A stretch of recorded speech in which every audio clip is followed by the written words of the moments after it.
This is Robert Knowles in London. Tonight, Sir Francis Drake is somewhere in the English Channel, staring face to face with the Spanish Armada.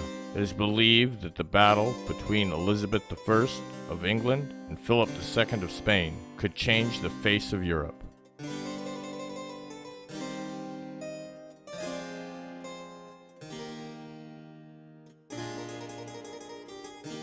29th of July, 1588.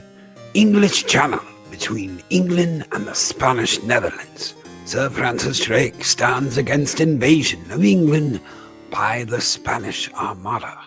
We are unsure if a battle will be ensuing in the English Channel on this night. However, it is known that whatever happened, the history and the freedom of the island nation of England could stand in the balance. The two greatest naval fleets in Europe, to this point, are standing nose to nose off the coast of Flanders, a part of the Spanish Netherlands. England does not stand entirely alone in this battle. Forces working towards the independence of the Dutch homeland from Spain are also known to be tormenting the Spanish fleet. So far, the on and off battle in the English Channel has been going on for 9 days.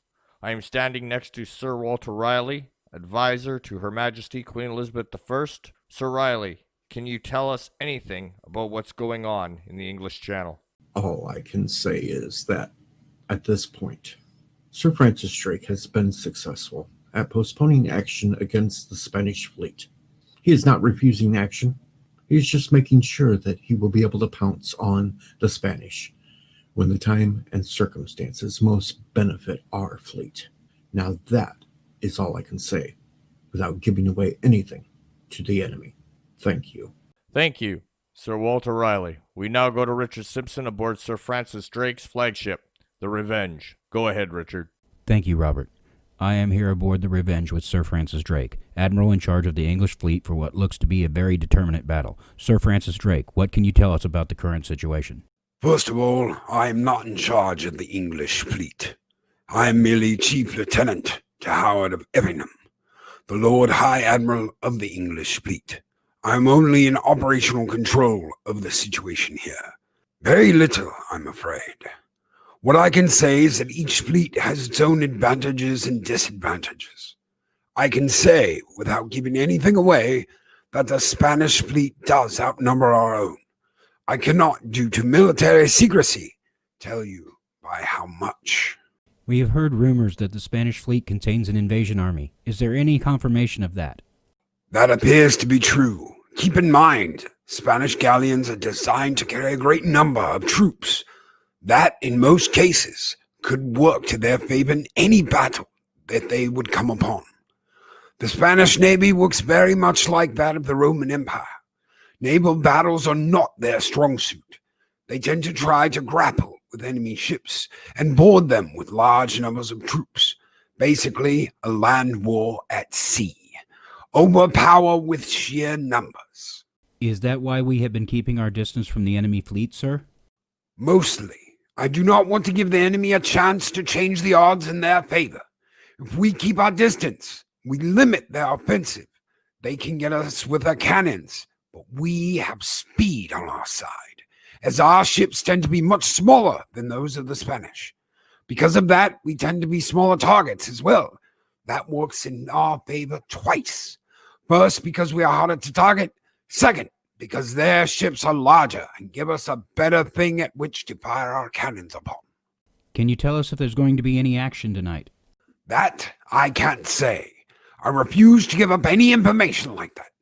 Suffice it to say that when and if there is any action, it will be decisively in England's favor. Now, if you will excuse me, I have some planning to do. Thank you, Sir Francis Drake. As the Admiral has said, the lack of action to this point is a planned thing.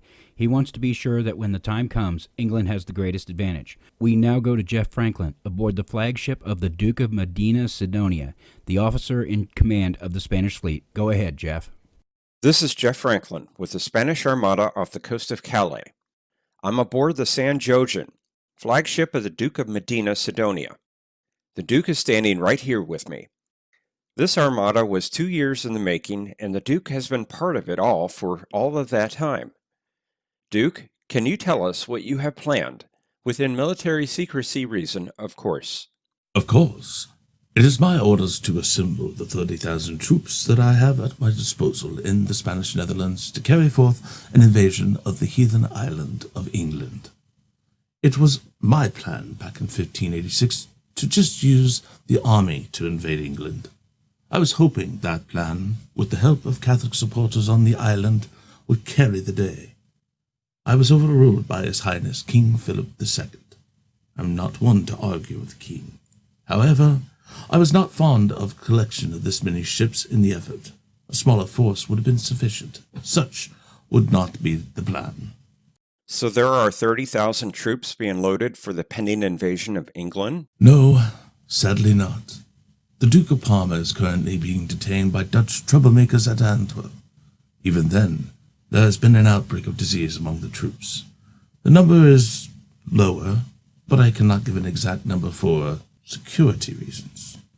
Suffice to say, there are still enough troops to bring the heathen island to its knees and end the rule of the evil woman that believes she can rule the place. Is there anything else you can tell us? No, not really. I have been in communications with commanders of all the ships in the fleet. We are still working out some of the final details about the plan. If you will excuse me, I must attend to the matters at hand. Of course, Your Grace. I now want to go back several weeks when I interviewed King Philip II prior to the departure of this grand fleet. Officers and sailors of the great and most fortunate Navy, today you embark on a great mission, one that will put you all in good stand with God. You are leaving to put an end to a tyrant of a woman and her heretical belief. She is not a follower of the one true faith. She is therefore not worthy of being called a queen, and her land is not worthy of being called a nation. Her navy has tormented that of the Spanish crown for many years. She disregards the rule of law, the rule of nature, and the rules of God. I will not even give the pretense that she even has a name other than Jesus.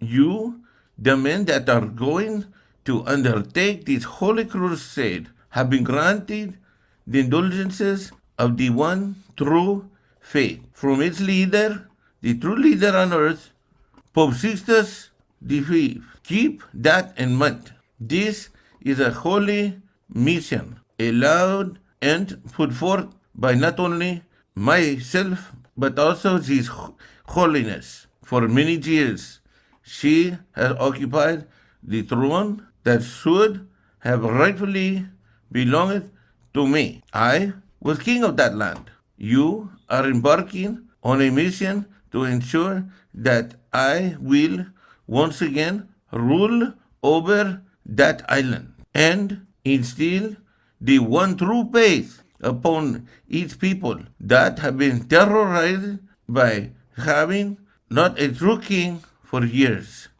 England will become one with the Spanish throne, and I will put an end to that heathen woman, her band of terrorists that prey on the peaceful ships of the Spanish fleet, and they shall bestow it upon the Catholic followers of that island. The horrors that they face. Go forth and bring honor to yourselves, your king, your nation, and your God. May God bless us all. That was King Philip II of Spain on the 28th of May, 1588, when this massive fleet of 130 ships left Lisbon bound for the Spanish Netherlands. It should be noted that Pope Sixtus V authorized King Philip II to collect crusade taxes for this mission. Therefore, in the eyes of the Church, this action is one of a holy crusade. In the eyes of both the Pope and the King, Elizabeth is the illegitimate child of the heretic Henry VIII. In that view, Elizabeth of England is not the true ruler of England. We now return you to Robert Knowles in London. Thank you, Jeff. I've just learned that Her Highness Queen Elizabeth I is preparing to leave for a location in Essex to visit the troops that will protect England in the chance that Sir Francis Drake fails in curtailing the Spanish Armada. A news blackout put in place by the Admiralty is still in place. We still have to be careful what we can and cannot say. There are rumors that the Archbishop of Canterbury is currently holding an invocation, a prayer gathering for the fleet and soldiers of England. We are now getting reports from Richard Simpson in the English Channel with the English fleet that something is going on. Now to Richard Simpson. This is Richard Simpson aboard the Revenge. The wind has turned to the west. I am seeing ships that are set ablaze and released towards the Calais coast. It appears that Admiral Drake has a plan to get the Spanish to come to battle. Let's go to Jeff Franklin with the Spanish fleet. Thank you, Richard. Yes, I am seeing flaming ships coming to the area where the Spanish fleet is anchored in a crescent shape to allow boarding of soldiers. I cannot tell how many there are. Spanish news agencies are reporting that the Revenge is now on fire and the English fleet is now fleeing from the might of the Spanish Armada. However, it's been reported by Richard Simpson that this is not the case. It has been told to us that 8 ships of the line have been set loose on the Spanish fleet near Calais. We are tacking back and forth waiting for any news that the Armada is actually under attack. The Ark Royal, the flagship of Lord Effingham, is ahead of us in the line. The Spanish fleet is in disarray. Many ships in the fleet are cutting their anchors to get out of the way of the fire ships that are coming through this fleet. I wonder about the plan of the High Admiralty in England when they were so outnumbered by the Spanish fleet, yet decided to cut their numbers by burning 8 of their mainline ships for this action. But it is having a decided effect on the Spanish. I am here with Queen Elizabeth I.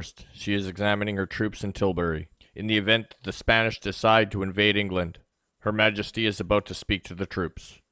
My loving people, we have been persuaded by some that are careful of our safety to take heed of how we commit ourselves to armed multitudes, for fear of treachery.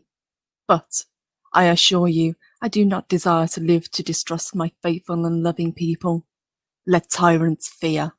I have always so behaved myself that, under God, I have placed my chiefest strength and safeguard in the loyal hearts and good will of my subjects, and therefore I come amongst you, as you see, at this time, not for my recreation and deport, but for being resolved, in the midst and the heat of battle, to live and die amongst you all, to lay down for my God and for my kingdom and my people, my honour and my blood, even in the dust. I know I have the body of a weak, feeble woman, but I have the heart and stomach of a king, and of a king of England too. I think foul scorn that Panama or Spain or any prince of Europe should dare invade the borders of my realm, to which rather than any dishonour shall grow by me, I myself will take up arms. I myself will be your general, judge and rewarder of every one of your virtues in the field. I know already, for your forwardness, you have deserved the rewards and crowns, and we do assure you, on the word of a prince, they shall be duly paid.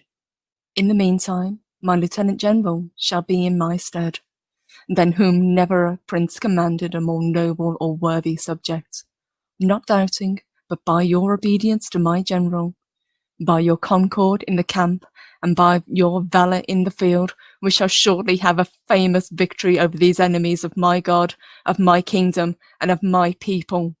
I am hearing that Richard Simpson has important news about the battle in the English Channel. It seems that the Spanish fleet, cutting anchors and sailing to avoid the floating bonfires set upon them by the English, are starting to engage the English in battle. The English are trying to keep their distance from the Spanish. As mentioned before, the Spanish tend to try to board ships and defeat from within. The guns aboard the Spanish vessels have commenced firing on the English fleet, at least those that have managed to get their bearings as to what is happening. The wind, however, is not cooperating with the Spanish in any way. While the Duke of Medina Sidonia is a very accomplished soldier and administrator, he has very little naval experience, and right now it is showing. His request to be replaced by someone with more experience was never heard by the king. Apparently, courtiers intercepted the request. Their belief is that God would not allow the Armada to fail. From my vantage point, it looks as though the Spanish fleet is in a losing battle with the rough seas and winds. It appears their ships are crashing into one another willy-nilly, and English guns are still opening up on the Spanish fleet. The fleet is falling apart. As Richard reported, the ships are crashing into one another without any rhyme nor reason. I'm trying to get away from the edge of... We apparently have lost touch with Jeff Franklin. We now go back to Richard Simpson aboard the Revenge. We are still engaging the Spanish fleet. Lord Effingham is leading the way aboard the Ark Royal. Admiral Drake's squadron is breaking way for its own attack on the carcasses of the Spanish galleons that had been thrown about by the sea and winds. Hawkins and Frobisher and squadrons under their commands are moving to intercept other ships in the Spanish fleet. Lord Effingham has turned away from the battle. Here on the Revenge, we are still heading for the Spanish ships. We are 100 yards or less from several damaged vessels. A horn can be heard from the San Joaquin, the Duke of Medina Sidonia's flagship. He is trying to get his ships back into formation. It isn't working. Those that can are now attacking the English ships that are bearing down on them. The Revenge is now turning. She's going broadsides. The Spanish guns have been firing for some time. The English haven't opened fire as yet. Correction, the order has now come down. Fire at will. The guns of the English fleet, now intertwined with that of the Spanish, have opened up on the enemy fleet. We are taking some hits, but nothing compared to what the other ships are taking. There are several, looks like 6 to 8, galleons that are listing horribly. They are not going to be staying afloat for very long.